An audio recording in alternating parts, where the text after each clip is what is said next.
How are you guys doing? Today is Monday, May 24th, 2021, out here in this quarantine. I'm James Sims, and for this episode of The Elite, now that the 2020-2021 Premier League season is over, with this episode, of course, I'm going to review the entire season, just give a really quick review, and give a little bit of an explanation as to why the table looks like this and what it means for the seasons going forward.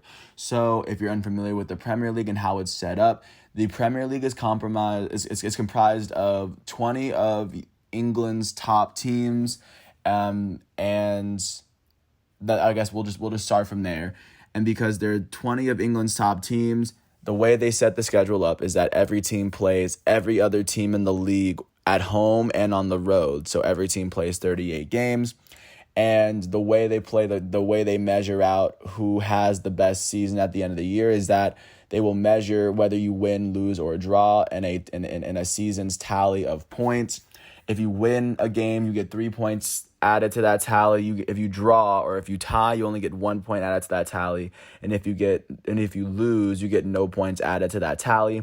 Whoever has the most points out of all of that at the end of the season usually ends up as the Premier League winner, because every team's schedule is so evenly matched that you can objectively measure who had the best season at the very end, and it's measured in a way so that if you were, so say in a 2-game stretch, if you were to win a game then lose a game, that's 3 points added to your total. But if you were to draw 2 straight games, if you were to tie, then you would only end up with 2. So it gives more value to teams that win over teams that draw, but at the same time, if you draw, you're still moving forward in the table. It's still better than a loss.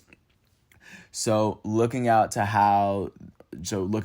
understanding how the scoring works and looking out to the 20 teams in the Premier League, the way it works is the way they decide that these are the best 20 teams in England is that every year the worst 3 teams in the Premier League will drop to the second division of English football, and the 3 best teams from the second division of English football get promoted to the Premier League, which is how the whole thing works. So at the very bottom this year, the very worst team in the Premier League was Sheffield United. In 38 matchups, they only finished with 23 points in the table. They had the least amount of points, and because of that, Sheffield United is going to get dropped. Same with the 19th seed West Brom, and then 18th seed Fulham. Those are the 3 worst teams in the Premier League, and they will get dropped. The 7th through 17 teams, though, the very next 11 teams are just teams that have earned a spot to play in the Premier League next year, which means they avoided relegation, but at the same time, they're not qualifying for anything. They're not qualifying for any other tournaments except for the domestic ones, but they're not going to qualify for continental tournaments like Europa League or Champions League. So sitting right outside of Fulham, the very worst team in the Premier League to keep their spot in the Premier League was Burnley, sitting in 17th place. They had 11 more points than Fulham. Then 1 point ahead of them was Brighton and Hove Albion at 16th. Right ahead of 2 points ahead of them was 15th place Southampton. 1 point ahead of Southampton was 14th place Crystal Palace. 1 point ahead of Crystal Palace was 13th place Wolverhampton Wolves. Tied with them in points, but sitting right ahead of them was 12th place Newcastle. 10 points ahead of Newcastle was 11th place Aston Villa. 4 points ahead of Aston Villa sits 10th place Everton. Sitting tied with Everton in points, but 9th was Leeds United. 2 points ahead of Leeds United was 8th place Arsenal, and finishing 8th place ahead of 8th place Arsenal is 7th place Tottenham. So you have 2 of the top London clubs that are just sitting out of Europa League contention that are in. And then you have the teams that are holding up the next 2 spots so the teams that finish 5th and 6th in the Premier League automatically make the Europa League tournament, which is the tournament that sits just below the Champions League in terms of competitiveness. The way the Champions League works is that in each group, the top 2 teams make the Champions League, and the third team in each league they make up 8 of the 32 teams that make up the Europa League, and 2 of the automatic spots for Europa League, for at least in the Premier League, are going to the 5 and 6 teams. And for this season, the the sixth ranked team in the Premier League who sat 3 points ahead of Tottenham was West Ham. After an amazing season that they put up this year, and then sitting right ahead of West Ham, sitting right outside of the Champions League is fifth place Leicester City. Leicester City finished 1 point below Chelsea, and that was because they ended up losing their last game to Tottenham. Had Leicester City won their game, they would have clinched a spot in Champions League, but sadly they were unable to do so. So Leicester City sits right outside, but they have clinched a spot in Europa League.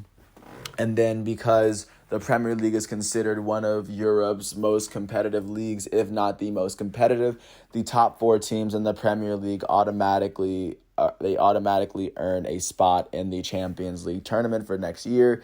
The 4th spot goes to the team that finished 4th in the Premier League was Chelsea. The team that ended up making it to one of their domestic cup finals, so they ended up making there. They ended up making it all the way to the Champions League final as well. They actually have one more game left on their schedule. It is the Champions League final versus Man City, but all the pressure isn't on them to win this tournament in order to earn a spot in Champions League the next year. But Chelsea did put together a great season, and even though they did lose yesterday, they were able to clinch a spot in Champions League. Sitting 1 spot ahead of them by 2 points was third place Liverpool. Liverpool had an up and down year where they started the first half of the year winning by a bit, but then most of their best players did end up getting seriously hurt. They did fall out of about the top 7, top 8, but they were able to win games down the stretch to earn them a spot and have them very sneakily, or just have them sneak into a Champions League spot, and they have earned a spot for them next year once their team is fully healthy and ready to take on the rest of the teams in Europe. The team that finished second in the Premier League, that finished as the runners-up, was Manchester United after a very great season, which saw them improve from last season. They kind of sat near the top. There was a portion of the season where they had to overtake Liverpool to take control of the Premier League. But eventually they did not prove strong enough to keep up with Manchester City, which is why Manchester City finished exactly 12 points ahead of Manchester United in the Premier League to win the title. Very big win for Manchester City, as this is, I believe, the 3rd time they've won it in the last 4 years. I'm not completely sure, but of course, this is an amazing run for Pep Guardiola as a manager, and they've been able to kind of move everything around. They've been able to use the young players like Phil Foden. They've been using Riyad Mahrez, Gabriel Jesus, Sergio Aguero, and it really came to an end. This season came to an amazing end yesterday as their long time, I think the Manchester City all-time leading scorer, Sergio Aguero, finished with a brace yesterday to finish off what was an amazing tenure, as he's going to find as he's eventually going to find another club. And Manchester City still has another game left as they look to win yet another trophy this season. But right now, that's how great Manchester City's been. Congratulations to them for finishing on top of the table. And then looking out to who led the league in their statistical categories. The golden, or I guess looking out to scoring, finishing 5th, you had Hung Sun Min of the Tottenham Hotspur, their elite Korean forward, and Patrick Bamford of Leeds United, both finished with 17 goals. They finished 5th. Finishing 3rd in the Premier League in goals was Bruno Fernandes, Manchester United's elite Portuguese center attacking mid. Finishing 2nd in the league was Mo Salah, Liverpool's elite forward out of Egypt, who had finished with the Premier League Golden Boot a couple times before. And the winner, the player that actually scored yesterday, was Harry Kane, Tottenham Hotspur's elite British striker, who finished with 23 goals on the season.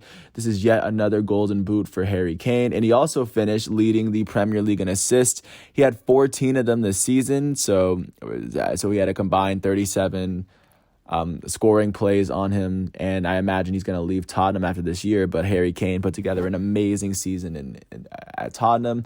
Tied for 2nd in assists was Bruno Fernandes, the elite center attacking mid for Manchester United. So that's 30 scoring plays for him. And then Kevin De Bruyne, the elite Belgian center attacking mid for Manchester City. He finished with 12 assists himself.